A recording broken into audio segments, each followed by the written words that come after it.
Welcome, everyone, to the DweeBros podcast. You've seen the Joe Rogan podcast.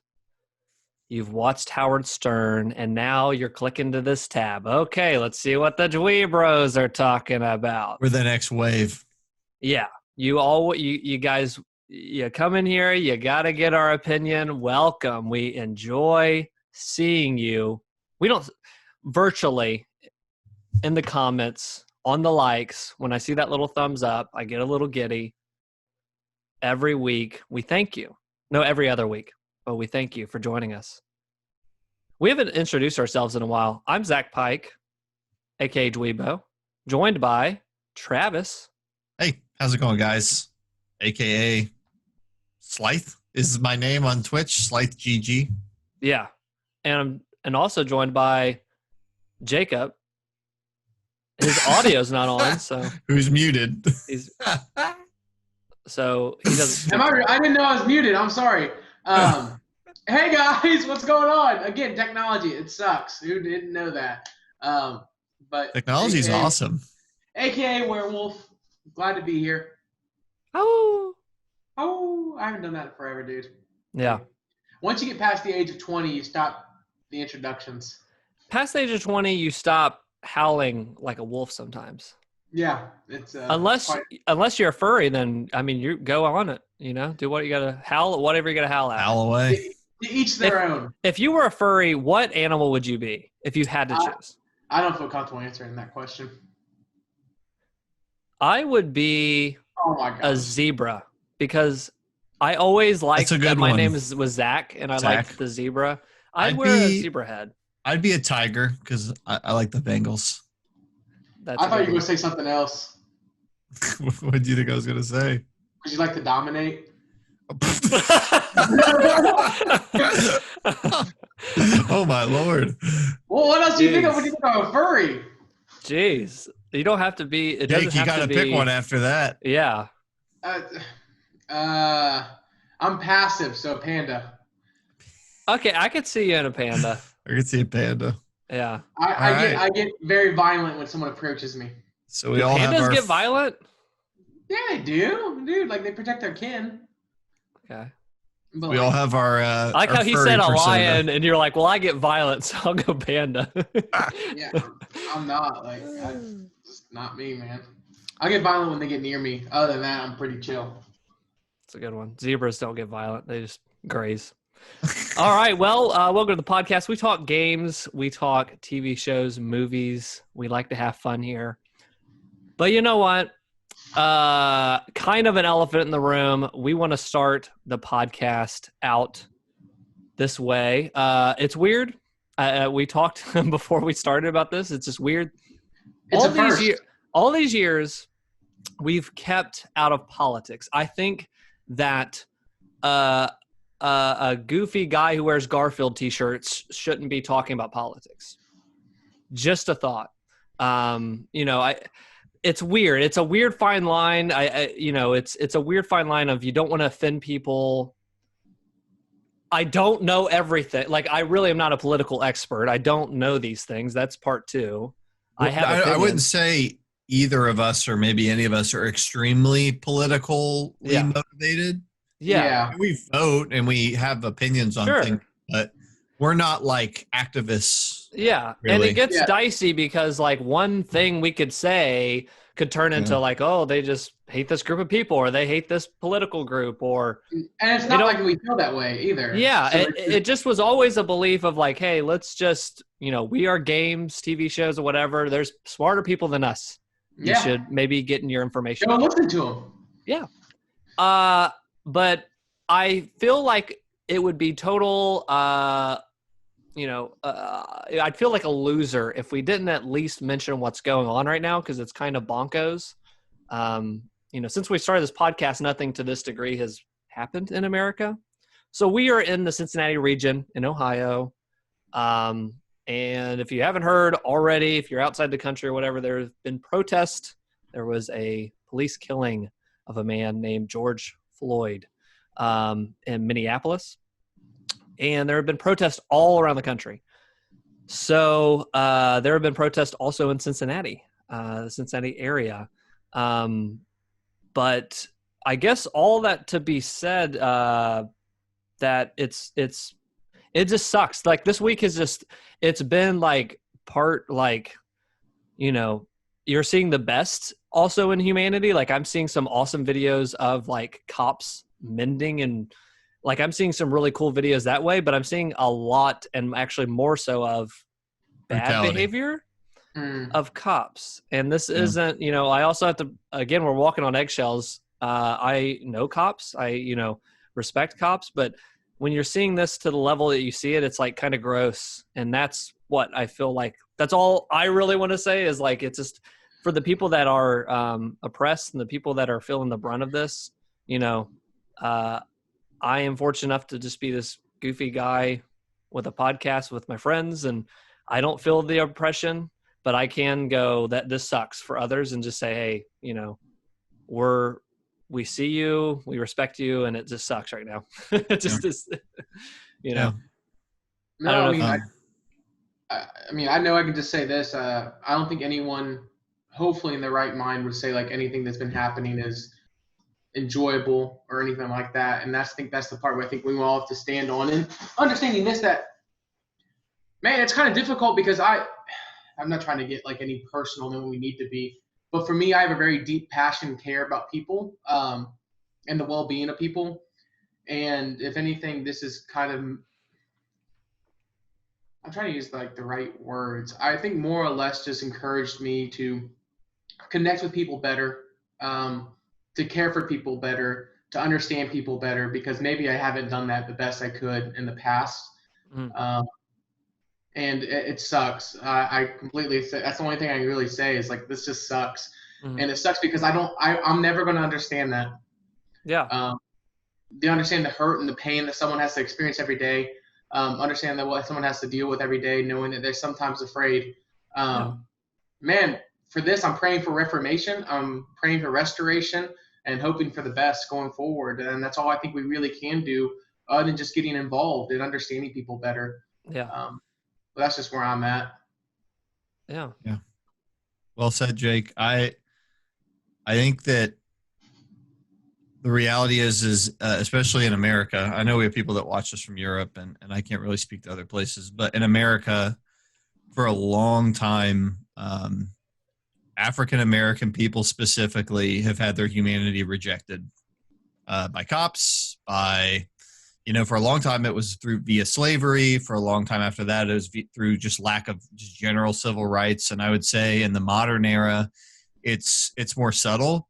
And I think that over the last few years, those tensions have come out more and more and more, and things really came to a head. And Zach, you said something I thought was interesting, which was we haven't had something like this since we started the podcast, which is true, like in terms of reaction, but in terms of just things happening, this happens all the time. Sure. In terms of the killings, right? Yeah. But I guess, Jake, I'm with you. I mean, like my takeaway is it makes me realize even more, the need to not just have empathy, but to put yourself in other people's shoes. And I'm just trying to think through how can I not be part of rejecting people's humanity, right? Or a group, or always be focused on, like affirming their humanity, right? Like These are human beings. The people that live in whatever part of city you live in where you think that's not a great part of town, those are human beings, and they have family, they have, like they have dreams, they have hopes, and it really shouldn't have to be said, but I think that it has to be said because our societies, like they're not all progressing at the same rates across all the different levels. Even me, like I feel like I'm growing from seeing all this. So if you watch our show, like you are welcomed and appreciated, and we want to always be growing in our empathy for people that aren't like us. We're three white guys, like I guess that's all I can really say. And just say that, we know the struggles that people go through. We'll never fully understand, but I always want to say, I think our goal has been to be connecting people in our community around the concept of their love for video games and pop culture and media and stuff like that. That's something that we've always tried to do. And we've connected with a lot of people over the course of the 3 years we've been doing this. And we want to continue to connect with people. And now, even more, and maybe more of a deeper scale going forward. But I definitely, Travis, I love everything you said. Yeah. I'm glad that you said it. And if you guys are out there protesting, be safe, be smart. That's all we can really wish for. Yeah. The only other thing I would say is, because I think that this is part of it, is the police brutality thing. I would just encourage you, no matter who you are, no matter what your viewpoints are, whether you come from a family where everybody's cops or you come from a family where nobody's cops, really try to pause and just say that,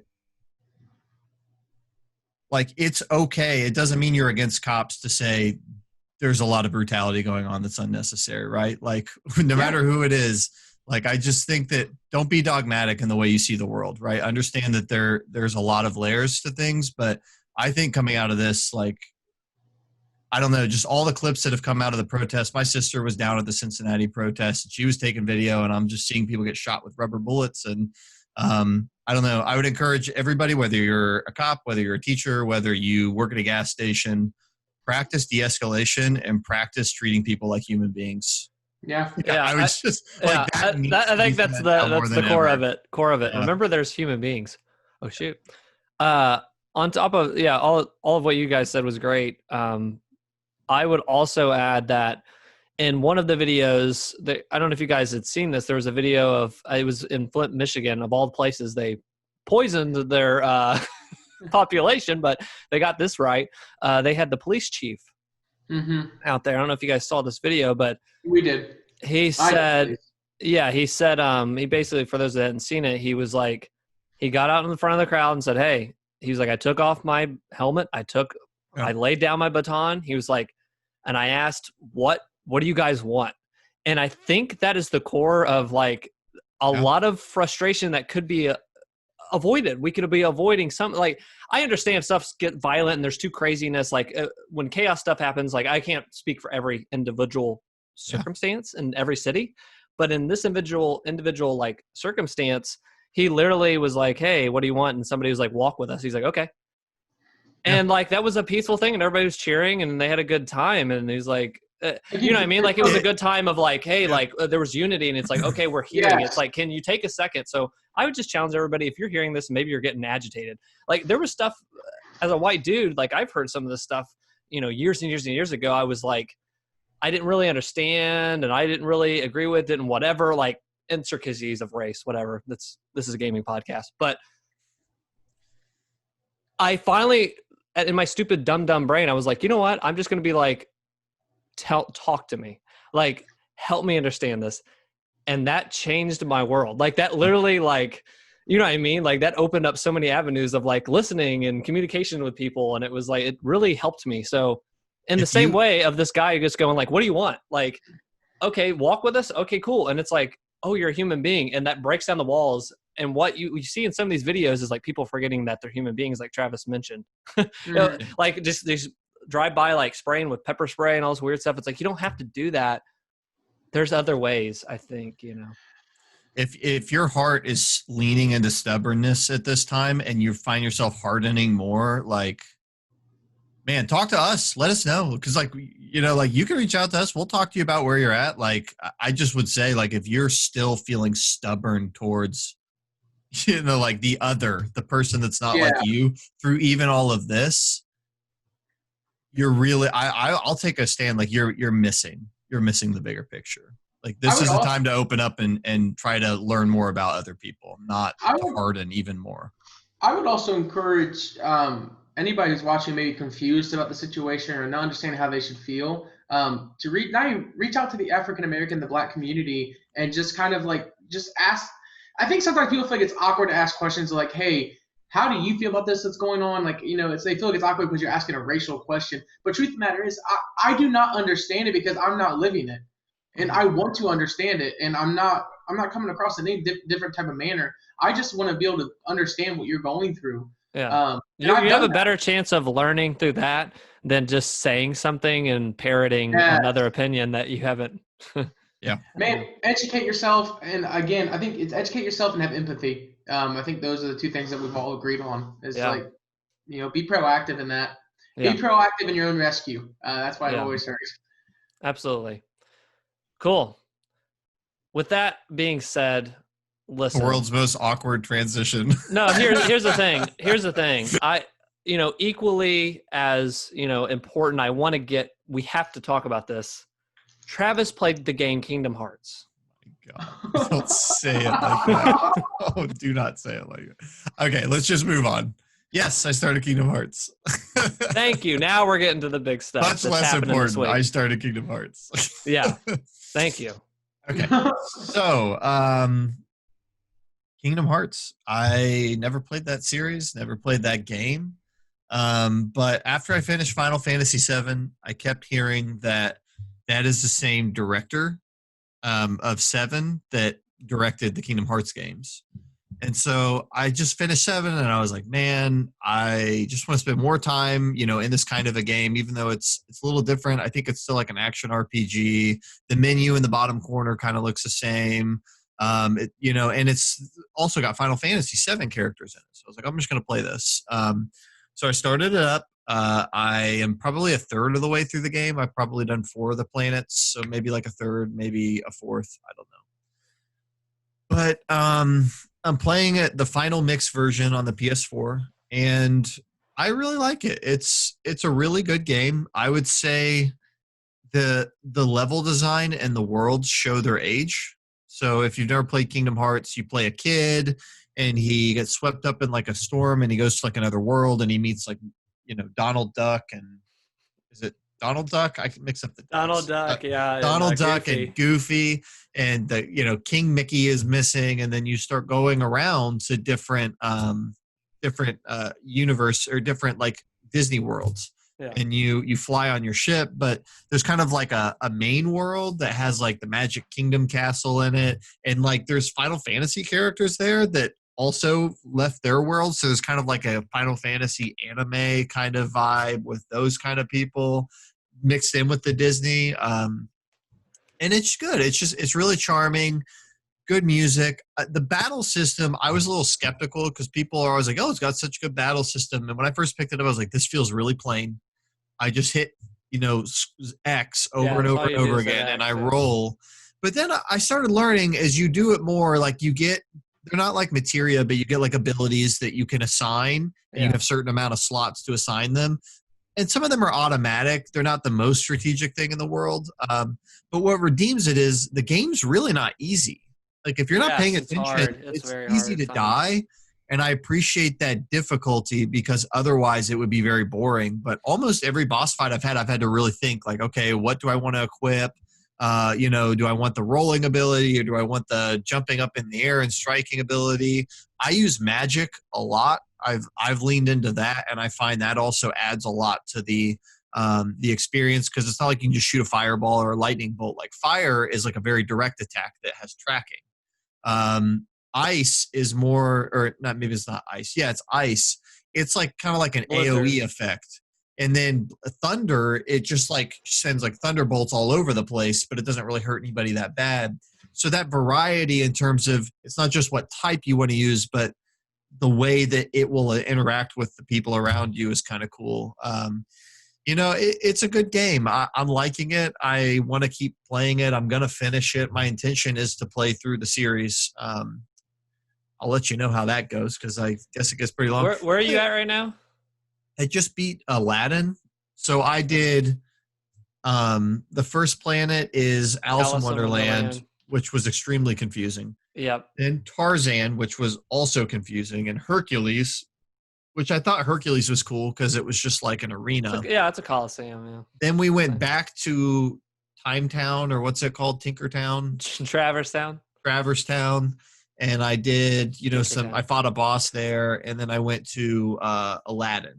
Okay. So I don't know what the next planet is. I feel like you're on the upward swing of that game. I think Tarzan is the lowest point of that game. It is Aladdin was much better. Aladdin was the best one by far. Yeah, and I think each world gets better as you go along. Yeah. The whole game I also like the planets don't overstay their welcome. I was a little nervous when I first started, like, oh my God, when I get to the planet, I'll have to do a bunch of side quests and then it'll. Yeah, they're not too long. Yeah. No, you get there and they get you right into like what the theme is going to be there and who the princess or whoever is going to be, and you figure out the keyhole. Always, you just get right to it. There might be like a little side thing, but nothing major. So I like it. It's got a good brisk pace to it. You move right along. I've been playing it on the weekends because I like to play it in like longer chunks. It's not really a game I want to just play for an hour. So I want to sit down and play it for a few hours. And then the past couple weekends, it's been so nice outside that I haven't played too much. So I'm meaning to get back to it. But yeah, Kingdom Hearts so far, I would say it's a lot of fun. I mean, it's been worth the wait. I'm having a good time with it. The only other thing I'll say is I hear the story gets really convoluted. But yeah, so far it's very a mess. It's very straightforward. So I'm curious, is it that it just introduces things that it doesn't explain, or it seems very straightforward to me so far? I will sum up, and this won't even spoil anything, the entire series. I know what you're going to say. It's everyone looking at the other person. Your heart is in the darkness, and the darkness will not defeat my heartness. My heart has the darkness too, but the heartless will not defeat my heart. That is the whole game. That's all you need to know for the story. Okay. I've summed up. And once you get in a couple games, you will see. Stay tuned. Well, I've heard Kingdom Hearts 2 assumes you've played a side game, and it basically goes right in with the prologue of that game. You have just to see, assuming you have to watch Chain of Memories cutscenes to get the full impact of Kingdom Hearts 2. Interesting approach. So, yeah, Kingdom Hearts is fun. I'm digging it. It's a good time. Cool. That's good. I haven't played it. I have 1 and 2 on the PS4 sitting there, and I just haven't touched it. You should check it out. I think it's worth it. You might not like the graphics. It doesn't look bad. The Final Mix version doesn't look bad. I don't. First off, I'm not a huge graphics snob. I'm only a huge graphics snob when it's like I expect the game to be top notch. Didn't you say the other podcast Uncharted 4 is kind of old looking? No, he said the facial animations in Uncharted 4 didn't really age well. Yes. I said they did not look good at all. But they do. The hottest of takes here at the DweeBros podcast. Compared to Mass Effect Andromeda. But, again, everybody's entitled to their opinions. And yes, everyone is entitled to their opinions. You're correct. Even when they say Uncharted 4 has very bad facial animations. They really do. I want to transition with that I would love to see the reactions to, and we're going to get it soon. It got delayed, but the PS5 update for the new games. I just picture Jacob going, "This sucks." Like it's the newest thing we have available. I just sucks. I have a hard time if it's supposed to be like a realistic game, and it's supposed to look really good. I don't know. I guess when I look at games like Uncharted and Last of Us, I look at games like Halo and Call of Duty. What game does have good graphics? What game does have Destiny? Destiny has really good graphics. Destiny does have really good graphics. The Halo series has honestly really good. Well, it sounds like you like. It sounds like maybe, I could be wrong, you have a preference towards a little bit of stylized graphics, because Destiny 2 is a little stylized. It is, yeah. It is very good graphics. You like particle effects too, don't you, Jacob? Like lights and smoke and... It's on the art direction, it really does. I'll sit here and tell you today, I think Wind Waker is one of the best graphical, art-directed games I've seen. What did you think of Red Dead? I love Red Dead. I think it looks amazing. I think in terms of what they're trying to capture, and that's what I mean. I think when I'm being nitpicky on certain graphics, I'm looking at things what were they really trying to accomplish by making the dude's jawline so big? You know what I mean? It just disconnects me. Maybe you just did the characters. I don't know. I'm trying to help you out, Jacob, but maybe you didn't like the character design. Yeah. I don't know, and it could be. I just it just disconnected me from what they're looking. They're trying to connect me to this guy who's a thief and all this kind of stuff, and I'm I can't get over the fact of how his face looks. I just don't know why, and that's just maybe it's just weird. It's just weird. Did you have the same problem with The Last of Us? No, the first Last of Us, honestly, I thought was really awesome. Okay. We'll wait till Last of Us 2 comes out. I mean, I'm not gonna play it. Oh man, do we have in the news talking about Last of Us 2 at all? No, did something else happen? They released that state of play. Did you guys watch that? No, I'm just gonna play the game in a week or so. Don't play it. When's it come out? 2 weeks, I think. Yeah, Like 2 Oh weeks. wow. I will just say this, and it's 2.5 not about story. It has nothing to do with story. Remember, you guys, I've been kind of lukewarm on it. Like, I want to play it, but it feels with them. Just watching it, it looks awesome. It looks really Okay. good. So I'm gonna play it. Jacob, give it a watch then. I canceled my pre-order. What if we'll watch it? Maybe you'll pre-order. I don't need to. I read the whole story. Oh, okay. Never mind then. So, someone decided to leak it for free, so why play But it? you haven't played it. That's what kills me. Like, you read a synopsis and whatever, but I could read Yeah. the synopsis to Halo to you and be like, this game sucks. I don't want to play it.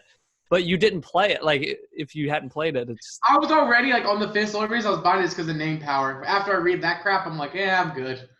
I think Like, I don't It know. is so jarring. I don't know what happens, and we don't need to talk about it. But it is so jarring. The people that are spoiled on it are so like off it. It's interesting.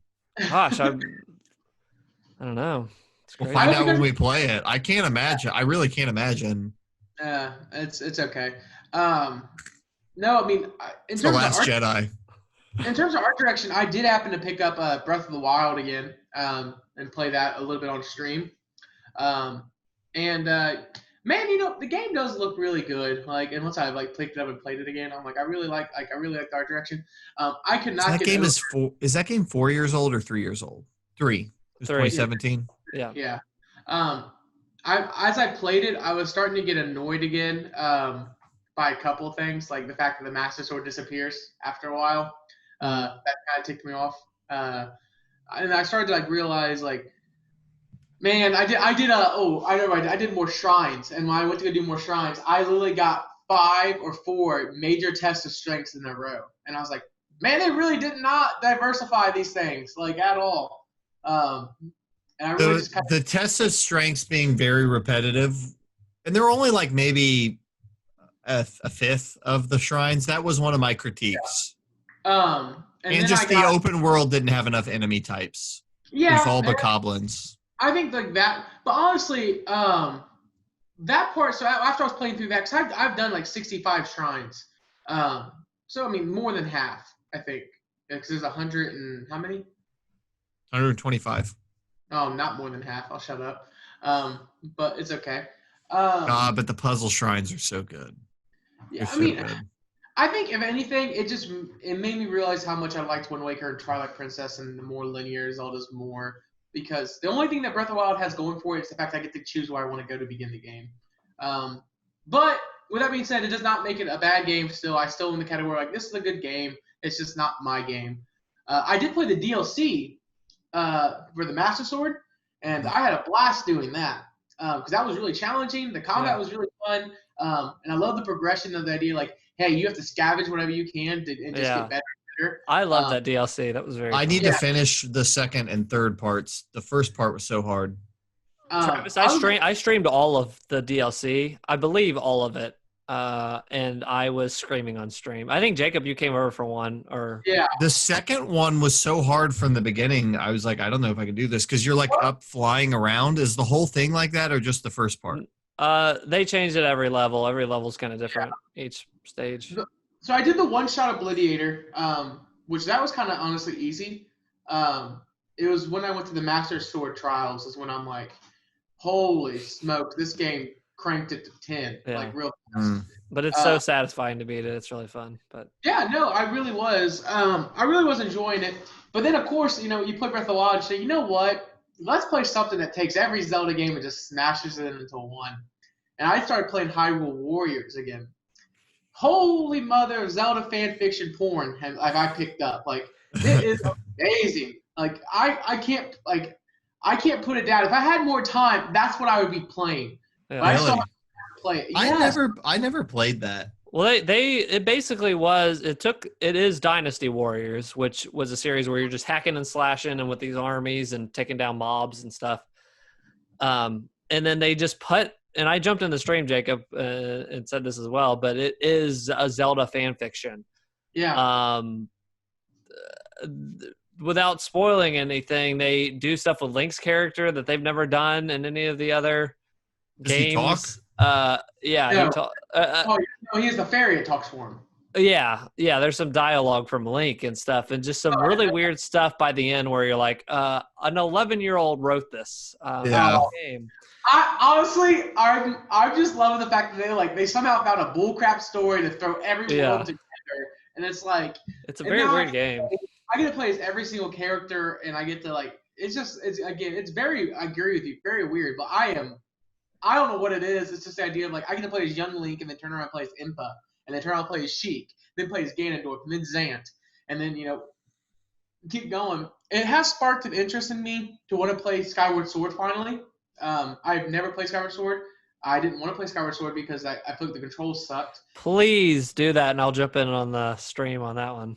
I'm sure I would hate my life. I've heard a lot of different things about that game. I was praying that they get a remake for the Switch. That's what I was hoping for, and actually give it real controls. Yeah, I don't know if they're ever going to get to that around that. If they did, would you play as Zach? If I got it for $20. Is that your least favorite one? Yeah, absolutely.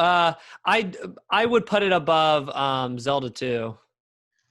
Wow, that's a statement. I just think I'll never forget just the anger I had playing that game of annoying parts. And I remember asking Kenny, because Kenny played it at launch. It was 2011 it came out. He was farther along than me, and I was like, when does this get good? I just remember asking him that time and time again, each world I was going to. And I was like on the third one, he's like, this is where it gets good. And I was like, he loves that game, doesn't he? He really enjoys it. I don't hear people talk about that game ever. That's the thing. People say they like it, but it has the cultural footprint of BioShock Infinite. Nobody talks about that game anymore. Ever. Ever. It's a nightmare to play with the motion controls. If they even fix the motion controls, that's one of 80 complaints I have against the game.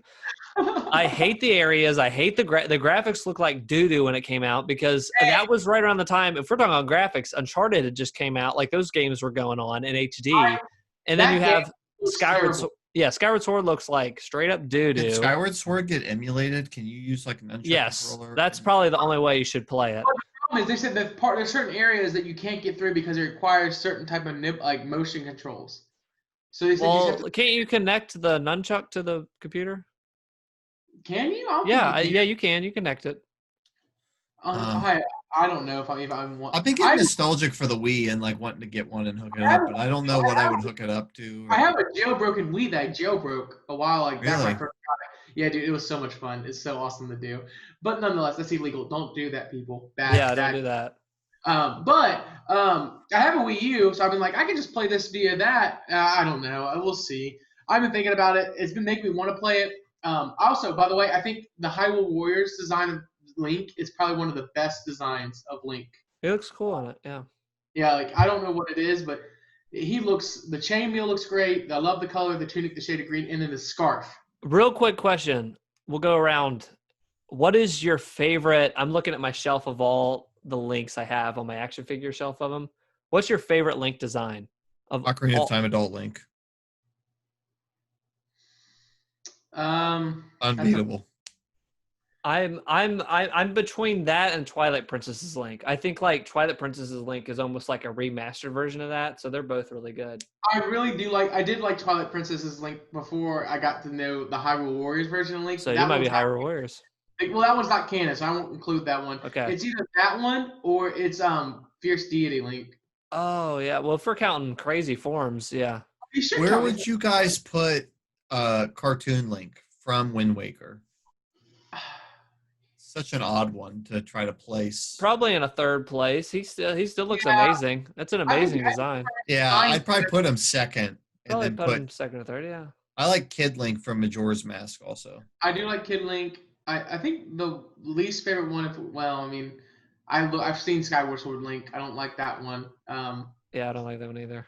And I think the only other one I don't hate it, but I just hate those Triforce Hero 4 Swords, Incarnation, and is it Incarnation? I don't know how to say that right word. They took Toon Link. It sounds almost right. Yeah, you know what I mean. I know the word, but you're like breaking my brain right now. I don't like the remake design of Link in the Link Between Link Between Worlds. Or yeah. Link's Awakening. Oh, Link's Awakening, yes. I don't like that little dude. He looks like a little I like it. It's cute. He's cute as heck. You're wrong. Link's not cute. Link's a sword fighter. I do like the Breath of the Wild Link. Yeah, I think he just never got that iconic outfit. The blue is a nice like tunic. It's nice, but he never gets like. I don't think it's had enough time to age in our minds. While by the time Breath of the Wild 2 comes out, maybe we'll be like, oh yeah, that one's. I also feel like his design though is also like, I imagine him more. This is going to sound weird, but like he doesn't have a set outfit. Like I imagine him without his outfit on. That's part of the problem. He doesn't have that set outfit. Yeah, you know what I mean? Best Zelda though is Breath of the Wild. Yeah. But worst voice, but best design. I like that Zelda. You all need to go back and play Twilight Princess again. What did she look like in Twilight Princess? Zelda? Yeah. Oh, dude, Zelda. I wish I could share my screen. That Zelda. Can I say that Zelda was hot? Yeah. Well, we've really taken a turn on this I'd podcast. kiss that Zelda. Mwah. Hold on. I'm going to pull it up just to make. Can I share my screen? I don't know if I can. Wow, fan art really screwed that one up. Best Zelda actually is Sheik. That's best Zelda. Yeah, Sheik is awesome. That's right. How do you think best Zelda? Ooh, share screen. Host disabled. I would say Twilight Princess. Yeah, Twilight Princess is Zelda. Yeah, that Zelda's really cool. Anyways, yeah, I mean, so I've been Zelda deep a little bit this month, from here and there, more or less. Hey, you played Undertale. I did play Undertale. Finally. I am still playing through Undertale as well. I'm very happy that you finally are playing it. That game, if you watch the stream at all, you can see like I smile about 80% of the time. Yeah, it's a great game. I'm laughing. It's hysterical. I had me in tears at one point because I ran into a dog and I just kept petting the dog, and the dog its head kept growing and growing and growing. And yeah. And I forgot about that. I have sticks. I'm throwing sticks and having to play catch. It's absolutely like beautiful. Now I'm at the point where I'm like with Papayas and Sans, and Papayas is an absolute slap whack. He's like Kenny Gabbard circa 2013. Yeah, he's pretty silly. I love the Sans character. It's crazy to think I haven't played that game like at all, and then now that I'm playing, I'm like, oh, and now I'm getting the explore and play Earthbound again. Because I'm like, I don't know why the RPG element is starting to make me think about it. You could tell. Also, by the way, the soundtrack. My goodness, it's crazy that one person did that. Yeah. It's a masterpiece of a. I have it on my phone. I listen to it in the car sometimes. Yeah. Did you? I saw a video you put on Instagram or something the other day where you were playing the guitar thing, and I wondered. I was like, did it make you want to go back and listen to the songs we did for Dweebs? I did. I went back and listened to the songs that So I didn't know. I didn't know the song that Greg played in the part where Travis woke up out of his bed. Yeah. In his episode, and I was like, "What is that song?" And I went back and listened. I was like, "Oh, he's playing his theme." Yeah. That makes sense. So then I sat there and I was like, "Well, I could probably pick this out." And then I sat there and started picking around. Once I found out, like, well, if you really want an accurate sound, put it on Capo 7. I feel a lot better about it. But man, I was like, this is really cool. I really like this. It's kind of sparked me to play guitar a little bit more too. But that's exactly what I thought of right then and there. I was like, I heard this song before. You played sax for this freaking soundtrack, dude. Well, I did not play for that song. I think. I mean, the other one. I mean, for the soundtrack though. Yeah, no, I know that. Are you playing it like? When you're playing it, are you fighting the creatures? You sound like you were petting the dog. I think I played that game wrong. I loved the game. I killed everything. Like I fought everybody. I won't get into all of that. I was just playing it like a normal RPG. I played completely passive the whole time except for one character. I killed a Moldspald because I didn't understand how to like. How did you figure out how to not kill them? I just click around until it finally lets me flee or spare. I should say. Because like I show like the combat in the beginning, they gave me like 2 options, and I started like I knew like the game had like some kind of like I'm not gonna say karma system, but it had like you could fight everything, you could be passive. So I'm currently at the point where I'm fighting what's that name? The knight's name, the girl. What is her name? I forget, but I kind of know what you're talking about. Guys, holy, I feel like a jerk. Night Girl. Udaya? Udine? Udia? Udea? Is that Udine? Something like that. It's something like that. Anyway, Udine sounds right. Yeah. Udine. I think it's Udine. But I got to the point where I'm fighting, and I cannot figure out how to get past that without fighting her. Yeah. And the problem is I'm so weak, and so if I do, like, I have tried punching and like fighting against her, and I don't do any damage, as much damage. So I'm like, I don't know what to do here. Yeah. That's why I last left off. I haven't had time to play more of it, or I've been playing other games. But that's a game I'm gonna make sure I get through. Holy, it's a good time. I'm glad you're getting to it. Yeah, I am too. I'm glad I'm finally taking time to get through it too. Trying to think. I had a couple more. I'm gonna try to fly through these real fast. I played Call of Duty Warzone. It's awesome. Travis, I'm surprised we haven't hooked up on it yet. Zach played it on stream a little bit. Jacob joined my stream and immediately was like, "Oh, I cannot even watch." Jeez, he sucks. Oh my gosh! So thank you for the support, Jacob, jumping in the stream. It's not bad. I guess my attention span is terrible. I don't know. Yeah, I was learning. Duos. I don't know if you guys know that or not. You can now play as duos, and you don't have to have a single or a trio. Oh, so nice. That's nice. Cool. That's a welcomed update. I recently got my 5th win, and actually uploaded it as a quick casual corner. I got it at 1:30 in the morning. We were halfway through the battle, and I sat there. I was like, guys, we're actually like looking really good. I just started recording. I was like, we might win here. I haven't recorded a single one of my wins. But that's a fun little game. It's actually spurred me to want to try to get the Modern Warfare game. I do maybe want to pick that one up because, yeah. I've never won at a battle royale. I've been very close several times, but I've never won a round. I have won 1 solo, I've won 3 trios, and I've won 1 squad. So the solo, is winning a battle royale like hitting a hole in one in golf? It's hard if you don't play it all the time. I don't know how to explain it. Like, it's just like one of the things where like you get really tense and sweaty and your butthole's clenched. Like, that's probably the best way for me to put it. I feel like I've got down to the final like 3 and then died final 3 or 4 on Fortnite. That's happened to me on PUBG. That happened probably 2 or 3 times, 3 or 4 maybe. Dude. I would get down to the very end, me and one guy, and I'd choke, and I'd just be like. Yeah, that's what solo is way more difficult because it's just you, and you have to wait on. You have to almost wait on altercations. When it's you and another person, you can kind of plan out like what you need to do. And if you guys catch that casual corner video, or if anybody's catch that, you'll kind of see how we went about it. We just hugged the outskirts of the map, which is complete. We went the complete coward route. But we hugged the outskirts of the map and then slowly made our way in. And thank God the circle fell the way the circle fell. Yeah. And the dude just made a bad move. He walked up a hill when he shouldn't have, and I popped and downed him. And then we got the other guy because we had the upper ground. Nice. So, yeah. We'll have to play that sometime. That'd be fun. Trying to finish Final Fantasy VII. I'm at the part where I need to do the last bit of side quests. I have 0 motivation to do the last bit of side quests. Yeah, just don't do them, man. Just don't do them. If you don't feel like doing it, just don't do them. Yeah, I did them because I was wanting to eat up every bit of it, and I was having fun. But if you're not liking those, don't do them. Just go. I think my issue is like I'm starting to feel like I'm getting fetchy. I don't know why, but that's how I'm feeling right now. They're fetch quests. I mean, they're not amazing. They're really not. Yeah. But part of me's like, Jacob, this is a game that everyone says you have to do the side quests. So it's like I didn't say that. Who said that? No, who would say that? Weirdos. Okay. I did the side quest because, like Travis said, I just wanted more of the game. I wanted to spend more time on that battle system with those characters. But if the side quests are not if you're compared to Witcher and like all these other games, Red Dead, nothing to write home about. Yeah.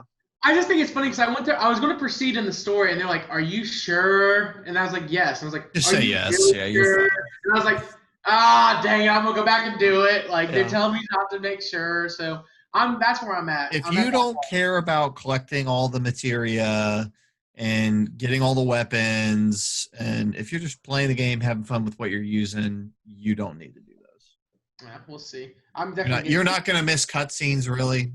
Yeah, I'm sure that's the case. You're not going to miss any character development. You're just missing world building moments. That's fair. And then Pokemon VR. I've played a lot of that, and it's been absolutely. I watched your stream. I don't know if it was my phone, but it was like lagging out. Like it was stuttering. Or was that the game? No, that was your phone. Okay, because I was like, how is he not puking all over his floor? But yeah, no one else was really having that issue. I think the craziest part right now is like, I have 2 badges. I have the Peter City Gym and then the Cerulean City Gym. And I'm now encountering like level 30 Pokemon, and my highest level Pokemon is my Charmeleon at 18. now is Pokemon VR? Is it it goes from Pokemon Blue and Red? Is that kind of what it's based on? Yeah, it's based around Pokemon Red and Blue, but apparently by the end of the year they're going to have every region available. Oh wow. They have a roadmap for like their development team, and it's honestly pretty extensive. I'm kind of impressed by how like the team has actually stayed on top of it. But I ran into the other day, I battled a guy and he threw out a level 100 Giratina, and I was like, that's so unfair. I can't beat that. Like, this dude challenged me out of nowhere. I was like, oh, this dude must be a noob. Like, why would he challenge somebody? It looked very glitchy, but it looked fun. It is very glitchy. It's so stupid. I was seeing like Ash Ketchum T-posing and just walking around. But you know what's awesome? Like, life scale size Pokemon, and like being able to counter them and throw Pokeballs at them and, you know, battle with them and stuff like that. It's just your typical, you know, nostalgia. Cool. So that's all I've been playing, guys. Cool. I know I flew through my list. Awesome. To jump on the Final Fantasy VII thing, one last thing maybe we'll ever talk about for a while, but me and Travis and Zach, aka Supreme on Twitter, we did a review on the game from 3 different perspectives. I think it's really a fun review because we each are coming at it from a different way, so it's cool. I think it's good to see what we thought, but that's really a deep dive into the game. So check that out if you haven't already. Travis. Yeah, just wrapping up. I'm not going to touch too deep on any of these, but I have started messing around a lot more with emulators. I don't know. I feel like I think our buddy Alex went through a phase like this. I remember I talked to him a couple of years ago and I was like, what are you playing? He's like, I only play old games now. I just am emulating games. And I kind of have felt, outside of playing Kingdom Hearts, which is an old game, it's a remaster, I have felt way more motivated to download PS2. I'm going to incriminate myself, to get ROMs or ISOs and play older games lately. I don't know. It's just, I started playing one and then I started playing others. And so I've been doing that a lot on the show, on the channel here on my show, The Time Machine, Travis's Time Machine. I've been playing a lot of PS2 games, especially because I played a lot of those games on Xbox or other things, but then, you know, there's also other games I haven't played on PS2 before. So if you haven't checked out the show, you know, I've got streams where I did Super Metroid. I've got streams where I did Tony Hawk's Underground, which was a lot of fun. I got streams where I've done on my Twitch ESPN 2K5 with updated rosters, which has been a lot of fun. Great time. What's that? It's a great time. Yeah, great time. Great game. And then outside of all of that, I just did one called The Hobbit, which is the most recent one that I did. As of the time that this podcast goes up, you probably will see I'm going to be doing the next episode on a game I haven't played, which I like mixing it up. Some I've played, some I haven't. I'm going to do Burnout 3 Takedown. I love the Burnout series. Oh, that's awesome. I have never played that game, and I see that pop up on lists all the time as far as PS2 games that you got to play, people love. So I was thinking about doing an Ace Combat game, but the one that I downloaded, it has a lot of really rough issues with the emulator I'm using, where like the plane doesn't pop up and stuff. So I'm going to try to solve those. Yeah, you might need to see the plane. Yeah. So I'm going to do Burnout 3 Takedown on Tuesday, and you'll probably see it if, you know, as you watch this, you'll probably see that go up. So check it out. Check it. I mean, I'm loving doing the show. I stream on Tuesdays. I was doing them at 6:30. I'm changing. I'm going to start doing them right after work at 5 o'clock, so I can just do them and hang out with people and then move on. So around an hour, sometimes 2 hours if I'm having a lot of fun. But yeah, I've been messing around with emulators and having a really good time. So it's a very cool technology. Cool. I did laugh really hard when I had saw that Hobbit was your game for the past week. It's like Super Metroid. Okay, awesome. Tony Hawk. Yeah, okay. Well, Hobbit on PS2. So yeah, the core I theme played of your that show game. is you're playing these old Yeah. games and trying to. Yeah, I played that game as a kid, and I feel like sometimes, number one, I like that game. It's not amazing, but I like it. But like, you have to play the whole spectrum. If you just play classics, you lose perspective, I think. That's how you wind up like me, where I played Last of Us and didn't like it the first time I played it, because I had just played like greatest of all time games, like 1 through like right in a row, like 5 of them. And then I tried to play Last of Us. I was just burned out. So Travis, go play Lord of the Rings: The Twin Towers on PS2. Yeah, I'll tune in for that. Yeah, I'll probably that's been recommended or requested, and also somebody requested one of the Harry Potter games. So like there's Sorcerer's Stone, Chambers of Secrets. So hey, go play Bully. I've never played Bully, but I've wanted to test it out because I've been in a GTA mood lately. That's go another one. Bully. Go play Bully and tell me what you think. It's interesting. Do you like it? Frick no. Oh. Some people love that game. Some people really do. I don't know what it is. Don't be a bully about Bully, man. I will probably do an episode soon on GTA 4 or LA Noire. I like both of those games. And I'm going to play LA Noire in VR. That'd be cool. I've been thinking about that, but those are side notes. You know what? I'm tired of these old classics. Get them out. Gen Z is here. The Gen Z of video games, that is. Mm-hmm. Paper Mario, the Origami King, got announced. Do we have any Paper Mario fans here? Okay. 2 out of 3. You're not Paper Mario fan? Never played it. What was that, Jacob? I asked if he was not a Paper Mario fan. Played it. Isn't that an RPG? Yeah. It is. I don't think they make them that much anymore. I think because they started to be stinkers.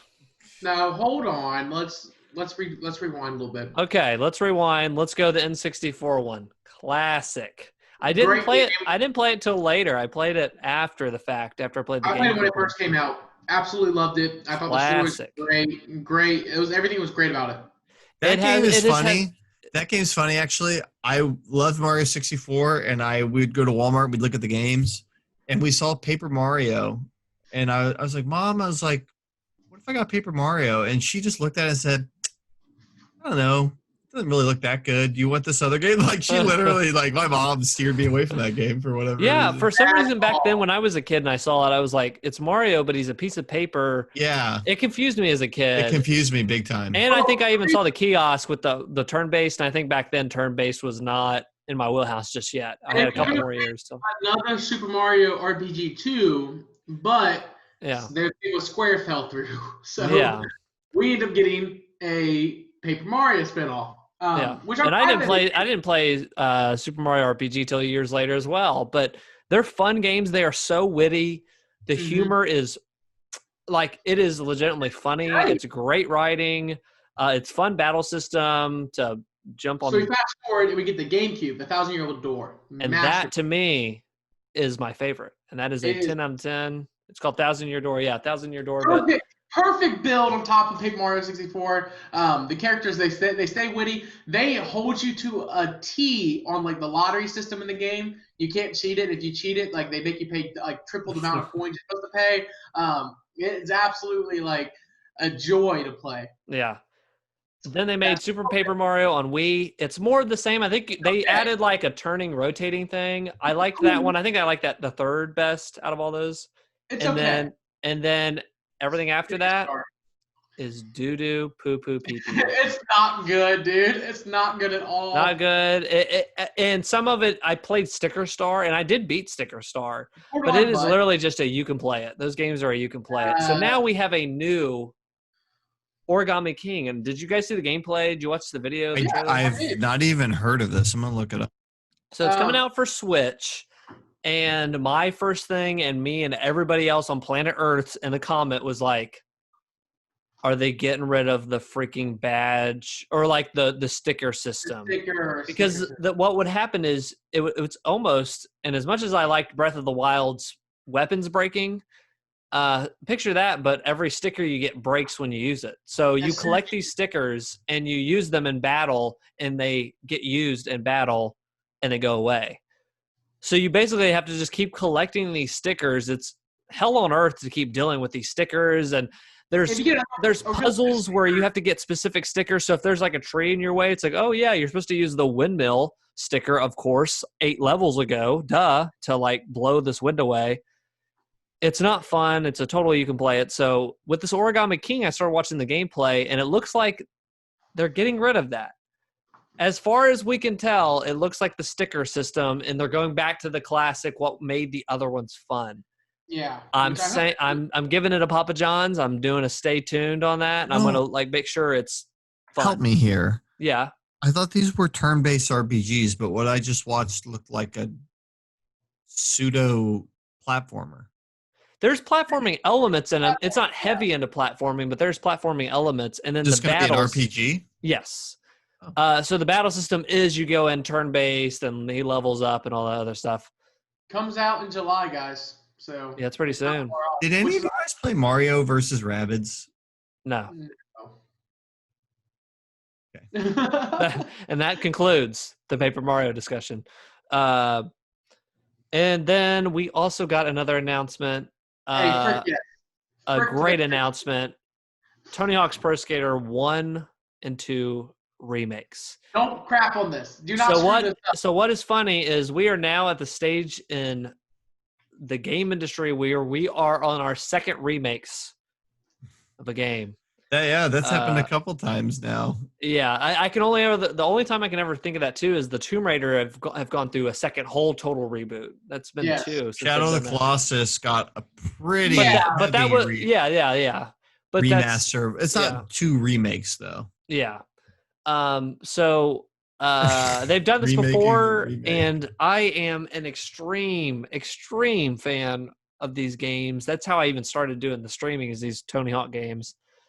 So I'm very excited. It looked great. It is by the same team who did the Crash Bandicoot remakes. And one thing I appreciate about that, and one of the problems in the first Tony Hawk remaster, they remastered the first and second game. I don't think they did. It was basically a remake. They remade it, and what the problem was it was slow. And the most fun part about this original Tony Hawk 1 and 2 and those games was the arcadey, like jumping up, doing a 900 and fast fill, and they slowed it down, and it wasn't good. It's just I still haven't played it again since it came out. So this new one looks snappy, and also it's from the people who did the Crash Bandicoot remakes, who took to the minute detail the animations of Crash Bandicoot and how that game played. So I'm very excited about it. So it looks freaking awesome. What's the name of that company? They're like the new Blue Point. Vicarious, whatever, I think. Vicarious Visions. Yeah, Vicarious Visions or something like that. But I trust after the Crash Bandicoot thing, they knocked that out of the park. So that's coming out in September. I stray when a new game comes out from doing hangouts. I like to just chill with it alone in my room and just kind of really let it, like, how do I feel about this game without having to talk to the chat and get distracted or whatever. I will be playing this day one on the stream when I first play it, because I've already played it. I've already played multiple times on the remaster, but I'm looking forward to that, a hangout, and just kind of seeing how that plays out. So Tony Hawk's Pro Skater 1 and 2. Yeah, I'm excited for that. Yeah, I'm really excited about that. And then TV. I got to watch some TV. Anybody else watch TV? Nope. I've been watching a show on Netflix called Conspiracies. Ooh, how's that going? You got your? Do you wear spineless. A tinfoil hat when you watch it? Me and my wife throw it on and we laugh, and we either say, "Oh, that's good," or it always ends with either aliens or Hitler every time. Every time they connect it to one of those two core fundamental nefarious groups. Because the Earth is flat, we realize it's Hitler fun. stomped it down. Here's what I like. What I like about it. It's what I would call trash TV. They just play like ominous music, and then they did this. And what I like about it though is it's not an American production company. It's a British production company. So they'll do like UFOs, but they won't do Area 51. They'll do like the British version of Area 51 and like all the stuff. Or there was like a whole episode about the royal family and they killed Princess Diana and all this stuff. So I do like that they do, like, they'll talk about America and they'll show American stuff, but they typically do more like European stuff. So that's interesting. I like it because it's like, oh, they have kooks too. Like they have crazy people too. One of the coolest ones was they were talking about the secret base that the Nazis were building in Antarctica. And that there's tunnels that they found, and that they went to, there's like a conspiracy that they all went to Antarctica and they're still there. And like they're just building, like that kind of stuff just makes me laugh and it's fun. But then they didn't know that these records showed that they traveled across, the southern hemisphere. Like I just love it, dude. Like we'll throw it on. Trash TV. It's like very sugary, like Jolly Rancher gum or candy. Yeah. And sometimes it hits the spot. That and we'll still throw on Impractical Jokers, which is it's like Nathan For You. Yeah. And that they go out in the public and they say the most unbelievable things, but like I'll say dumbed down several degrees. It's not as witty. It's not as, but they are, they're good improv guys. It's not as like high level in terms of he does a lot of meta commentary and he has to do a lot of prep work where he has to work with the businesses where they're just on the street trying to, but it's a very funny show. So speaking of trash TV, me and my wife, we were on Hulu and I was like, I keep seeing the show. What is this? And it's the Masked Singer show. Oh, I keep seeing that too. Here's the thing: if we're talking trash TV, I said let's click this. Let's click this for it. And I said let's see how long we can last on this. I lasted maybe 2 minutes before I was like sweating. I was so angry at the show. It is the most trash, basic television. It enraged me. People love it. It enrages me. It enrages me. Here's what it was.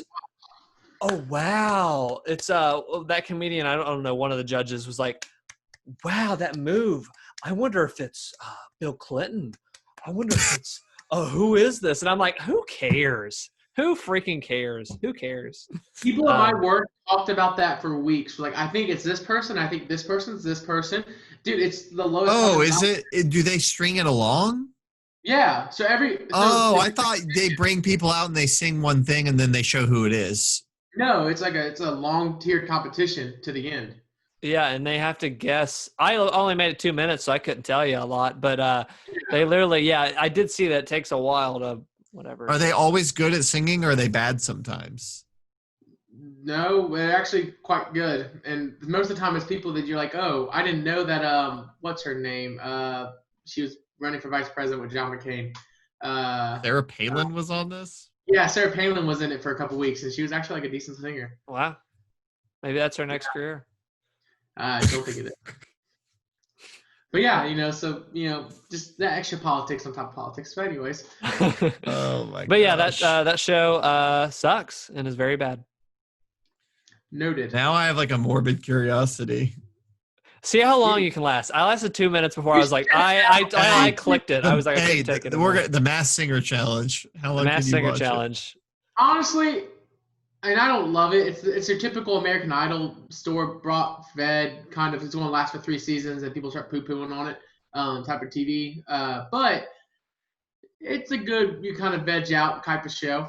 My favorite thing that ever happened on one of those shows was I didn't watch The Voice, but when I was in college, I lived with a family that they watched The Voice every week. So I would sit down sometimes, and I'd hang out with them, and they were watching it. Yeah. Well, there was a guy. They brought on a guy, and they're like, but this guy, he has a secret, and he's like, I'm the guy that sings the Cupid Shuffle on the Cupid Shuffle, and so.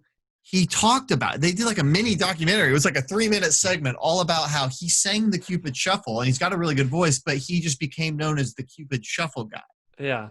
So he's like, only people think I can sing that. They don't think I can sing other stuff. I can't do anything else. Zach, you're going to die. Okay. So when they got up there, he's like, I want to show the world like I'm more than the Cupid Shuffle guy. When he got up there, he selected and sang the Cupid Shuffle. And he got up there and he sang it and he danced and people said that was good. And the judges were like, I just wish you would have picked another song that showed your range. And he's like, I'm actually the guy that sang that song. They're like, really? I came to the show basically to show my singing voice. Of course, that song is very big, but it kind of put me in a pigeonhole to some degree. So my goal is to let people know that I really can sing.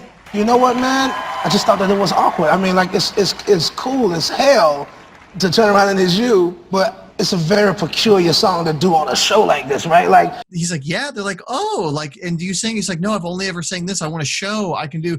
And one of the judges literally said, they said, you should have picked something else. Like, I just remember watching that. Like, I can't even fathom what I'm seeing.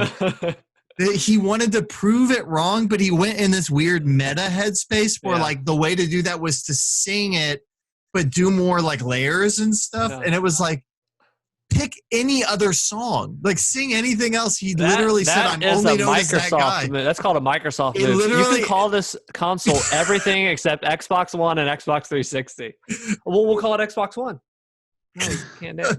Yeah, okay, Xbox One X. What's the successor? Anything but Xbox Series X. Like, no. Yeah. So I was so dumbfounded by that man, that decision, the whole way that they showed it, and I was just like, this stuff is another planet of La La Land. Those shows are fodder, and it's absolute like they're really brain dead television. If you, like you said, Jacob, if you want to veg out, I guess go ahead. Still the best thing ever. We're going to end after. Oh, not end it, but like I think we're going to move on after I say this. But American Idol, William Hung, She Bang. I was thinking about him the other day. That just was still the greatest thing to watch. Yeah. Like, I still giggle when I see that. Yeah. She bangs, she bangs. She moves, she moves. She moves. Just, oh man, great stuff. So now you're going to talk about your Emmy shows. You're Emmy nominated.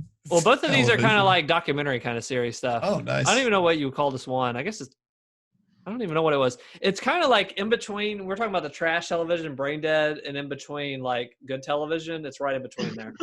I watched Prop Culture on Disney Plus. This show is this guy who is an avid prop collector of props that were used in film. And it's like an 8-episode series, 8 or 9 episodes, and he goes through primarily, I think it's all Disney films. It's on Disney Plus. It goes through, and he either has these in his collection, or he travels and finds the people that still have these in his collection, and they're usually like people that were on the cast of these movies. So there's Pirates of the Caribbean, there's the Muppets movie, stuff like that, Mary Poppins, and it literally is a feel-good show. But what is funny about it is like sometimes it's like, what do you think about when you see this like bow tie? Brings back memories. Yeah, like it's a bow tie, or like there's certain parts of that where it's like, what do you want me to say? But it is interesting, some of the stuff you get to see, and there is always, and I've heard this too, there's always the debate between should you restore something or should you like leave it as it is? Like, should there be restoration? So they kind of touch on that a little bit about like, should we restore this piece, or this piece we haven't even touched it and you could just see paint peeling off of it, but it's like, is that a better? What's the true thing to do? Interesting. So you get to see that, but it was a fun little thing. So that was such a feel good like Disney smile, and they have little. Don't you feel like the little documentary-esque shows that are on Disney, like reality documentary-esque, they're very light. Oh yeah, that's how like Disney they is. don't. They're very They never go like deep. It's always pleasant, and you learn a little something. Yeah. But I like the Jeff Goldblum show was probably kind of similar, where he just would learn about the sneaker industry, or he'd learn about this, but they're always like 22 minutes, and it's just like they're very surface level. They're fun, and they're light, but they're safe, they're whatever, and that's what prop culture was. I'm someone that likes to go from one extreme to another, and we finished this, and the second we finished it, I said to my wife, hey Chelsea, did you see there's a Jeffrey Epstein documentary on Netflix? You want to check that out? Yeah, sure. And we watched about 3 episodes of Jeffrey Epstein, Filthy Rich on Netflix. I have a hot take here. We were talking political stuff earlier. I think he did it, and I don't think he's a good guy. A little controversial there, but this is fricked up. It's a very fricked up. You think he did what? Killed himself? Well, we haven't got to that yet. I think he did. He did crimes. Crimes confirmed. I'm gonna go out on a controversial note. What was that Trump quote from it? Oh yeah, towards the very beginning, there's a quote from Trump that says, "Yeah, Jeffrey Epstein, he's a friend of mine, and he likes women. He likes women, as do I, and he likes them on the younger side, definitely on the younger side, something like to that effect, but definitely on the younger side." But this documentary is. So we're only 3 episodes in, and it's like jaw dropping. There is stuff in here, not to go like to trigger warning stuff, but of course this guy is known to like be a pedophile. So there is parts in this beginning. He was living in Palm Beach, Florida, and he was basically getting like recruiting girls and having women like these girls. He had basically a pyramid scheme of sexploitation. Like he was saying, hey. Like some girls would come there and like go, what he was doing, he was having girls come there and was like, hey, I'll give you $200 if you massage me, if you massage this old guy. So they start massaging him, and then they're like, now you got to do this other stuff. Can you do like starting to do like weird stuff? That's how it kind of started. So then some girls would be like, no, buzz off. I'm not doing that. But then he would trick them. He would manipulate these girls and be like, oh, I'll give you $200, you bring a girl here. So he had like a ginormous web of like a pyramid scheme of these girls, and it was just like me and my wife were sitting there like, this is more fricked up than we ever thought. And then on top of that, they talked about how like they were building the case against him. So we're not all the way through this, but they were building the case against him, and they said that he had planners like my morning appointment with this girl, afternoon appointment with this girl. And I was like,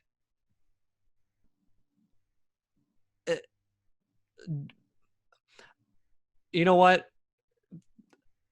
If you like this stuff, if you're a pedophile, whatever, that's evil. But twice a day for like every day in the week. It was like he went about it like it was his business. Yeah, and it was like, dude, like you think you'd get sick of it the 30th time you do it, but very sickening, but very also at the same time, you're just like, you're watching, not a good guy, real nasty guy. But you get to see kind of that this guy had a pulse on the entire justice system because he had federal charges and state charges and all this crazy stuff. And there was like attorneys and stuff talking in this documentary. They interviewed these guys and they said, in the 40 years I did law, I never saw he got out of it. He basically got like 18 months probation. He's getting away with stuff. Yeah. And it's like, what's going on here? So that's what we're kind of getting into. Great friends with Trump, great friends with Clinton, like Bill Gates, and I think we're getting into that, like some of his friends and some of the stuff. But yeah, watch that if you. But at the same time, people still like they don't know a lot about him. Still, it's really weird. Kind of a mysterious figure. Yeah, he was kind of. I was honestly surprised when you said Netflix did a show. I feel like it's still kind of a weird thing for companies to come out and like sponsor content about it. It is really I'm all for it. I think it's great that they're doing it, but I also feel like it. What I'm already getting the impression that like what happened was this guy had blackmailed every person on planet Earth that was in the judiciary system, and that he just had all these people and he knew all their secrets. And I think when we get into all the Epstein didn't kill himself stuff that became a meme, I think it's going to turn into people just said, let's never talk about this again. And let's never let a man get this much power over us. Like kind of, I think they're like, let's just shut the door and let's never talk about it again. Sorry. So you're still watching it. So I'm probably going to watch this and maybe I'll form some opinions. So do you think he was deeply connected in terms of like a secret society thing or more? He just genuinely had blackmail on people. And so he was kind of an enigma. He was an enigma. He's not part of a larger structure that's all built around this stuff. At this point in the documentary, because I had known some stuff when all the suicide stuff had come out about him. It is like he waved a magic wand because like the stuff that he got away with and the case they built against him, and people just all of a sudden dropped everything. People were like, I've never seen this in 40 years of law. Nobody would give us answers. Nobody would even say what happened. And they just shut up. Everybody shut up. All of these people. And it's like, unbelievable. It's like he did a cheat code. He entered like the GTA cheat code into life. Wow. So I don't know. We're getting into that, and I just don't know what happened. I don't know. It's You got me crazy. wanting to watch this. It's very Yeah. disturbing, but it's interesting. Yeah. So not a good dude. Movies. Man, guys, I went on a binger. Yeah. And you're not one usually a that- movie guy, so good on I'm you not. again to be on bad movies. So Dead by Daylight released the newest chapter, the Silent Hill chapter. So they're bringing Pyramid Head on over from Silent Hill and Cheryl. And I was sitting there and I was playing the other day and I was like, you know what? Like, I've never really watched the Saw series. And I played Pig a lot in Dead by Daylight. And I didn't know Detective Tapp came from Dead by Daylight. Not Dead by Daylight, from Saw. No, Dead by David Daylight. Tapp. Yeah, whatever. So I sat down and I proceeded to watch Saws 1 through 6. You watched all 6? Not all 6. I still have 2 more to go. Okay. I watched Saw 1, then 2, then 3, then 4. Like then back to 4. back? Just about. You're Yeah. a serial killer, dude. I don't watch those. Were they good? They seem so mean-spirited. I mean, I know that's stupid to say. I like horror movies that like are a little hokey at times. Or Yeah. like it's Hereditary where it's definitely dark, but it's thematic. I don't know, like where it's just like brutal and they're gutting people. People are losing their limbs and they're like getting caught in machines. Like torture. I don't like that. Is it like torture kind of? Yeah, it's like torture. Even the first one? I heard the first one's not as much, or is it? Okay, I'll just break it down to you as quick as I can. First things first, hot takes. Tobin Bell is an absolute amazing actor. Great job playing John Kramer. Jigsaw did a phenomenal job. Loved the character. Believed the pain and suffering he was going through. Everything was great. Shawnee Smith, didn't like her at first. Grew on me over time. And then Donnie Wahlberg was really, really awesome. They all played a great role in these movies. Now, let's break down each movie. Saw 1. Acting's hot trash. And the only person that saves that whole movie is Tobin Smith. Everyone else, Jigsaw. Everyone else is terrible. Like, the interaction and the writing between the 2 people who are stuck in the base in the bathroom is terrible. Like, it's not like a great movie. But believe it or not, out of all the movies on Rotten Tomatoes, it's the highest rated one. It makes no sense. But it was Something not good. about the first one has to have something good that people like. That's why it spawns all these sequels. It's because it has never happened. It was like the whole like serial killer pitting people against one another, or serial killer trying to justify the reasons he's killing. Yeah, it's a fun concept that can be. It is. And honestly, as it went down more and more, we get to Saw 2, and Saw 2 was a really good movie. Honestly, it had a lot of twists and turns I wasn't ready for, and it really had me on the edge of the seat towards the end of the movie. Like, oh my gosh! Like, I was like, have you guys seen any of the movies? No. I've heard of one part, and I watched one clip on YouTube that made me laugh because I heard about it on another podcast. But there's a part where one of the people makes a trap out of needles. Oh yeah. And they end up getting thrown into their own trap or something. Is that how it goes? Or they have to grab into their own trap, or something gets like they make this trap and they get trapped in it or something. But that always made me laugh. But it was so Saw 2. I know what you're talking about. It's the hole of needles. Yeah. Which one is that? 4? Saw 2. 2. Okay. Unless it's, I don't remember it being needles in Saw. I don't remember needles being in Saw 4. But Saw 2, everyone gets thrown into this giant house, and basically he's pumping nerve gas toxin into the house. It takes a certain amount of time to find an antidote. And then at the end, there's like this huge twist then to revealing that someone was in the house. It was really cool. Saw 3 is like a deeper dive into like the psyche of Jigsaw, which was really awesome. Saw 4 is absolute bonkers. It's honestly like, and I didn't know this until I like started to look it up, but so that's the end of I think Darren Bosman. He wrote Saw 2, he directed Saw 2, 3, and 4. He did great for 2 and 3. 4 was absolutely insane, but that's when I found out the screenwriter changed. They had new screenwriters and they knew whole new story cast that wrote the story. So I was like, this movie went off the deep end. Saw 5, David Hackle takes over and tries to get the whole thing back on track. And then Saw 6 is a complete and utter butt show. Like, it was absolutely a bore fest. Like, I don't remember. I thought you said you only watched 4 of them. No, I watched all 6. Oh, Isn't you there did. a movie called Jigsaw? That's where I'm working my way to. To my understanding, Saw the final chapter and Jigsaw are the 2 like best ones. Oh, wow. Saw the final chapter, Saw 7? Saw no, it's called. I think it's called Saw 3D. But So also it's called after Saw. Saw 6? Yes. Now, did you know there's a new one coming out with a little bit of Yeah. a different... Chris Called Spiral. Rock. What? Called Spiral.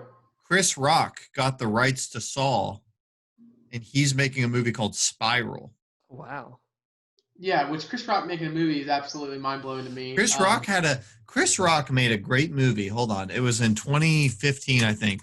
It's called Top 5. You guys ever heard of that? Mm-mm. Let me look it up, make sure that's the title. I watched it in theaters. It made $26 million at the box office. It cost $12 million to make, so it was considered a flop. It's got a 6.4 on Rotten or on IMDb, but on Rotten Tomatoes, it's got an 86. It's a comedy movie, and it's just a movie about Chris Rock, and it's called Top 5. He plays a comedian, and it just is like 24 hours in his life, and it's awesome. Like, he finds out he's going to get divorced, and he goes back to like the neighborhood he grew up in. It's kind of funny, but it's also kind of serious. It was just like a really good, simple movie. It felt like a throwback to something that would get made in the 90s. It's called Top 5. It came out in 2014. And I would recommend that movie. I like that movie a lot. But he directed it and he wrote it, and it was really good. And it like totally didn't really go anywhere money-wise. And so this will be his next movie, is a Spiral movie based on Saw. What a transition. Yeah. He's a talented director if that Top 5 movie is anything to go off. I thought it was really good. I mean, I definitely say you guys should go if you ever have a desire. Now, I'll tell you this right now. I watched Joker and I got sick. These movies kind of at points made me pretty sick. Some of like the grotesque stuff they did. I'm not into that stuff. Yeah, me neither. Hostile, I'm out. torturing. It was. I'll watch slasher. I'll watch Michael Myers creep around. I'll watch demons or ghosts or the torture stuff. It's so just gross. I don't know. It is. But I've heard people say Saw 1 is a legitimately good movie. It's not over the top with that stuff necessarily. It's just more like the movie 7. I've heard it's like the movie 7. It's just very. So which one's your favorite out of all 6? What's your favorite? The ones I watched so far, Saw 2. Saw 2? Cool. Saw 2. It had me on the edge of the seat. There was one Saw that would be a nice like competitive one, which I think it's I'm trying to remember which one it was because it has a guy who essentially he takes a cop who's been so focused on solving the case and makes him run around the whole city, and then in the end basically frames him for being the new Jigsaw. Ooh, which one's that? That sounds cool. I think it's Saw 5. Holy crap! I want to watch. That sounds really cool. That sounds like the Die Hard with a Vengeance of this series. That's what they did. You guys like Die Hard? Did you see the Die Hard movies? Have you seen Die Hard 3? I've only seen the first one. Okay, Die Hard 3 is almost better than the first Die Hard because they kept making these movies where he's stuck in an airport or he's stuck in a building.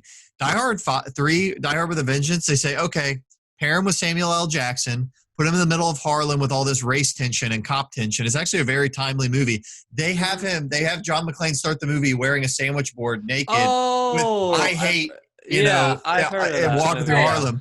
And they pair him with Samuel L. Jackson, and they're running around New York City trying to solve riddles. It's so good. Die Hard with a Vengeance. Saw 4. I'm sorry.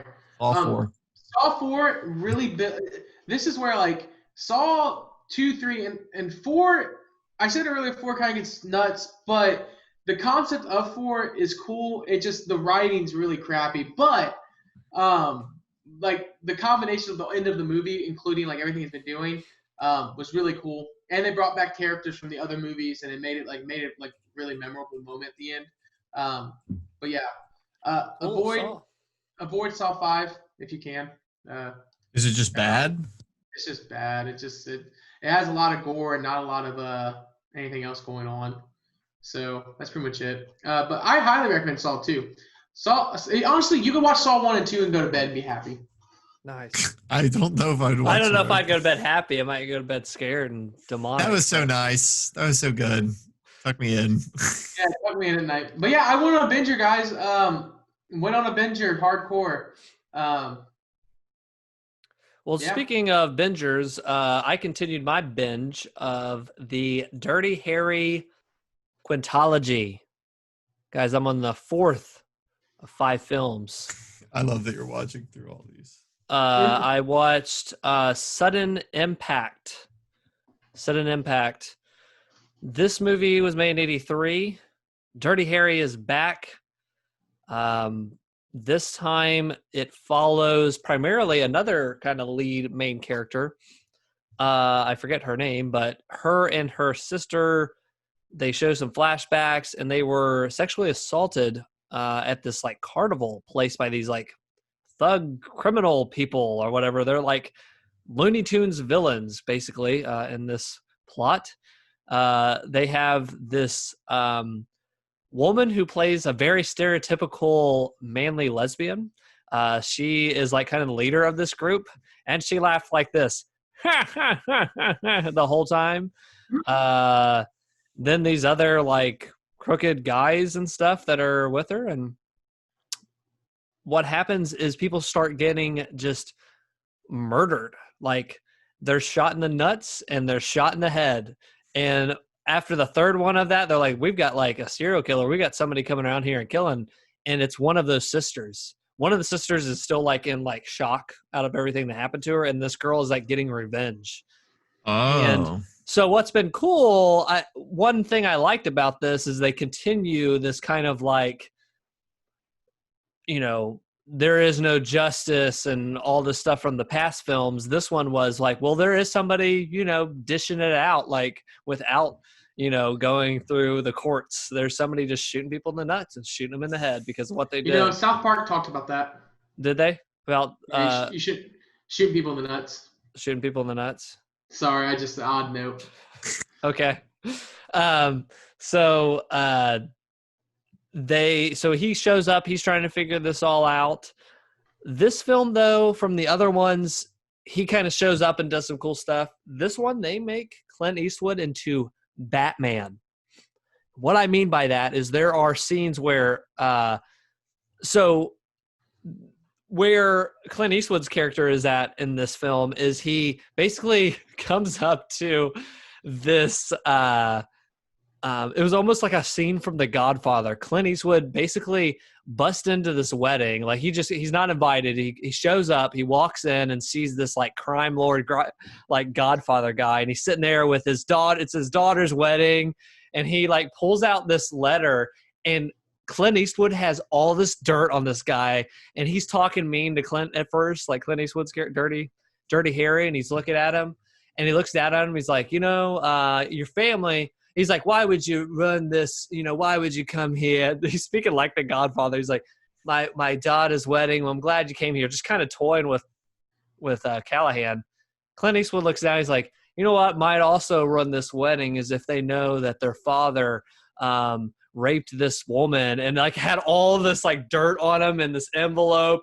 And like everyone starts crying and the daughter starts crying and that guy like has a heart attack and stuff. Oh my Lord. Like has a heart attack from all this stuff. And he walks out. Well, everybody wants to kill him from this like crime ring. Like they have so many people in this crime ring that like hunt him down and like shoot him in broad daylight. They tried to do a shootout with him. Well, he hides on this boardwalk, or like he's running away from these like 3 guys with machine guns. He gets up there and they're looking around. It's kind of a cool scene, but at the same time, you're like, they're shifting the mood a little bit from the older films. They're looking around and they shoot this dumpster. They come up to this dumpster and there's like tension. They shoot this dumpster to like bits. Like there's holes all in it. And they're like looking around because they still can't see him. And they keep walking and the camera goes and there's like these barrels. And he kicks up the barrel like Looney Tunes style and takes them out like Batman from the behind. And towards the end of the movie, there is a cool moment when like they're chasing that girl that was getting revenge on everybody. And in the shadows are perfectly like, it is so cool the way they did the lighting, but they might as well have played the Batman theme from you know, the animated series. you just see Dirty Harry with the gun, and like all you see is the silhouette at this boardwalk near this carnival. He kind of becomes a meme of himself. But it was kind of cool. But at the same time, you're like, this guy's Batman in this. And then the only thing, I hate to end on a low note, but maybe we'll have a good laugh at the same time. Big Top Peewee. So I watched Pee-wee's Big Adventure. I enjoyed it. That was Tim Burton worked on that one. Tim Burton did not work on this one at all. He was nowhere to be found. This film is bad. I've never this heard film of this. Literally, I had checked out by the end. This stuff happens in this film where you're asking, why is this happening? There are 2 funny moments the whole film. The rest, you're just angry and you're wondering why they did this part. I'll give you an example. The one part that made me laugh, I'll just put this in. My parents used to joke when I was a little kid, I would just, if I'd be whining for something, there's a part in this movie that's very funny where he's in this town and Pee-wee comes up. He's like kind of a regular local in the town. And these 2 old ladies are in front of him trying to order at the general store. And Pee-wee's like, hello, I need service. He keeps annoyingly asking. And my parents used to compare me to Pee-wee when I was a kid, when I'd really want a toy or I'd really want something. There's a scene when the old guy is trying to help these women and Pee-wee keep interrupting. And Pee-wee goes, the old guy goes, all right, okay. Sorry, ladies. Pee-wee needs his cheese sandwich. I'm so sorry. Pee-wee needs help right now. And annoying, he stops. The whole world has to stop, and everybody's staring at Pee-wee. This guy in this bow tie. And I cracked up watching that because I just remember my parents always saying that growing up of Pee-wee needs his cheese sandwich. Hold on. We need to stop. Pee-wee really needs his cheese sandwich right now. So that made me laugh. There's also a scene that makes me angry. That's kind of weird. You're not with Pee-wee as a character, but it's a funny way they do it. He has this girl and they're a funny couple together and he's really in love with her. And they find the circus and he finds this girl. The main whole thing is he's joining the circus. We don't know. He just joins the circus and that's the whole movie. And they want to have in this town and they don't want to have the circus in the town. That's the whole plot. And the whole time watching, I'm so weird. I don't care. I don't care the whole movie. Whereas Big Top Adventure, you're having a funny time finding his Pee-wee's bike. Big Adventure. Yeah, Pee-wee's Big Adventure. Yeah, you're on a road trip with him. You're on a road trip, and that still is worthless, but it's funny worthless, a worthless, goofy plot of he's looking for his bike, but it becomes this fun road trip thing. This is it doesn't really, I never felt like watching this movie. I felt like, please just end it. So he finds this girl, and he's starstruck by this girl, completely smitten by this girl, and he cheats on his fiance. Actually, that girl's his fiance. He cheats on his fiance with this woman, and they're making out in the woods, and they start making out. Pee-wee does with this girl. But the part that made me laugh in this is na na na. You know that music when they're doing a love scene kind of comes up. Yeah. That kind of comes up. It swells, and they're making out, and that music stops. But they keep making out for a little bit awkwardly. And they do that for about 15 seconds. That made me laugh. But then his fiance comes up. What were you going to say? Or is he cheating on his wife? He was smitten by this girl, and he totally – that's what I'm saying. I'm like, Pee-wee's kind of an a-hole. I was just I'm kind of mad at Pee-wee. It's semi-funny, but I'm I kind of hate Pee-wee as a character. His fiance walks in and sees this happening and, of course, is mad. And that other girl gets mad, and they're both mad at Pee-wee for a while. At some point, he also can talk to a pig for some reason. Out of nowhere, he has an ability to talk to pigs. So he talks to this pig, and he built a Neil Breen film. It almost is. He's building in his tent science experiments. Pee-wee, for some reason, can do all these crazy inventions. So he's inventing a hot dog tree. He invented a hot dog tree. Now remember this. This comes back later because it's so stupid when they show it. They do this whole movie. They make this whole circus. And that old guy that was in that shop and the whole town say, we do not want a circus. Go away, Pee-wee and the rest of these people. We only want to just live in peace. We don't want the circus. So they're pushing this circus on these poor old people. And Pee-wee, and they're like, we're going to kick you out. We're getting the cops involved if you don't leave. And they're like, I guess we have to leave. And Pee-wee goes, let me try one more thing. and he shows up at the general store, all these old people, and he's like, "Do you want to try these hot dogs?" And they're like, "Yeah." And they eat these hot dogs, and they all turn into little kids. They turn these old people into little kids. And he's like, "Now, do you want to go see the circus?" And they're like, "Yeah." I'm spoiling the whole movie because this movie sucks. They go to the circus, and it is an obnoxious, like, it's just gag after gag of Peewee doing goofy stuff in the circus. There is a gag that is literally like Neil Breen would do it, more likely like a David Lynch, like 2-minute scene of somebody doing something goofy. Peewee gets to the end of this rope, and he lets like a cat walk on the tightrope, and then a dog, and then a tiger, and then a bear, and then an elephant, and then like a hippo walks on it, and that goes on. I kid you not. I'm like, I got on my phone. I was like, is this still the same shot is going on for 2 minutes? I kid you not. What happened with unbelievable. That goes at the very end. He kisses that girl that he broke it off for, that new girl, whatever, at the circus. They kiss. They look at the screen, and it does a Looney Tunes, like, you know how it like kind of goes into the hole and it kind of focuses on Peewee and stuff. It closes, and then the credits roll. And I was so upset at this film. I give it a 1.5. The only reason it gets a 1.5 is that gag. Those gags make me laugh. I thought they did, but other than that, this film is abhorrent. It should have never been made. Acid to enjoy it. It should have never been made, and it was terrible from beginning to end. That sounds horrendous. I'm sorry you had experienced that. That sounds so brutal. So I'm done with the Peewee stuff. I might check out that Netflix thing to see. You know. I just hate myself, so I'll continue to watch Peewee. But that sounds unbelievable. It cannot be as bad as this, honestly. So there's your Peewee update. You picked the strangest things to just latch on to and go all the way through. Yeah. So that was the Peewee update. Wow. So that's it. Thank you. Hold on. I've never seen this before. While you were explaining this, I pulled this movie up on Rotten Tomatoes. Never seen this in my life. There's a couple of positive reviews, but you can scroll down and you see like quotes from the people that give it positive. I just see so many rotten symbols, and it says the name and the person that wrote it, and the quote just says, quote, not available. I see it 9 times out of the 20 that are sampled here. For Peewee's? Peewee's Big Top, rotten, no quote available. Quote, not available. And then there's one where it's rotten and it says, what a waste. That's all it says.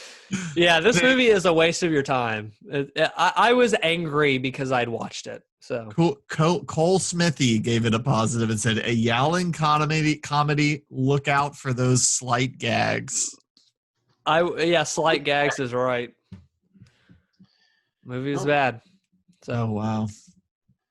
Hopefully we'll have a better movie. I will have watched the 5th and final Dirty Harry film, so I'm excited to see how they end that out there. So, but thank you for watching DweeBros podcast, where we talk gaming, TV shows, movies, maybe politics from now on.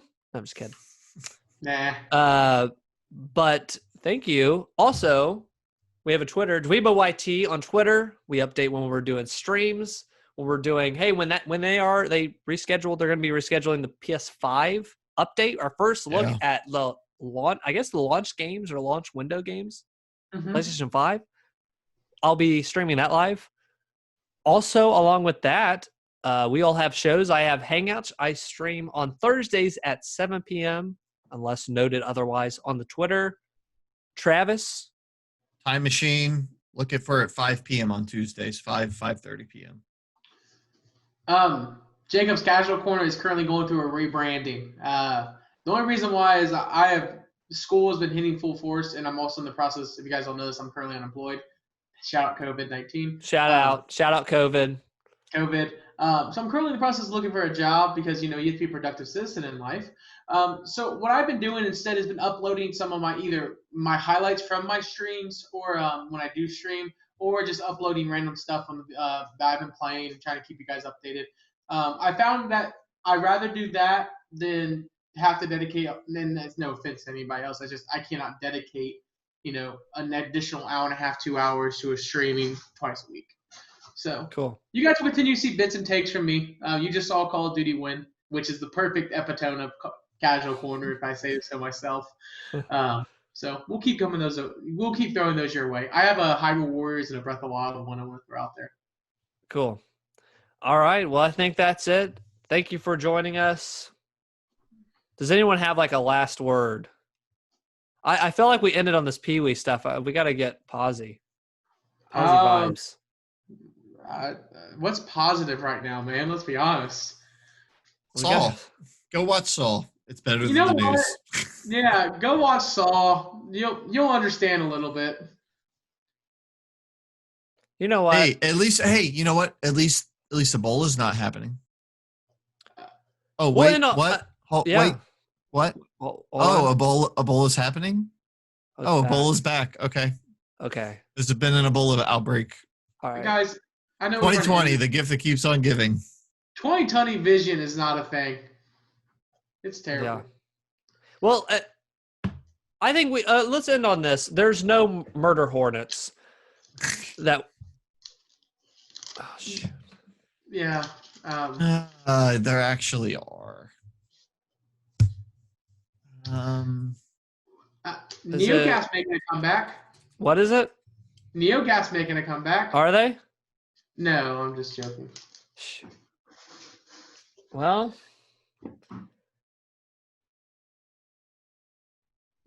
I got it.